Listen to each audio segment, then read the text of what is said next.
Röportaj yapacağız.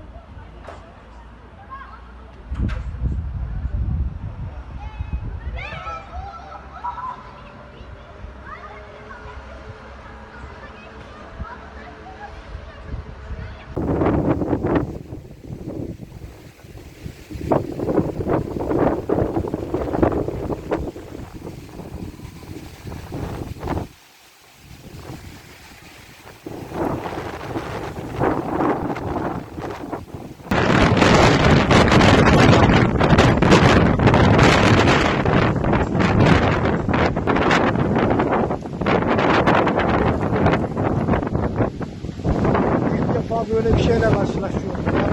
Allah.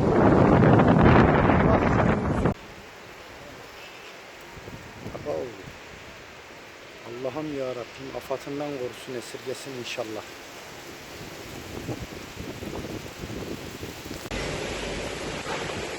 Allahümme salli ala seyyidina Muhammed.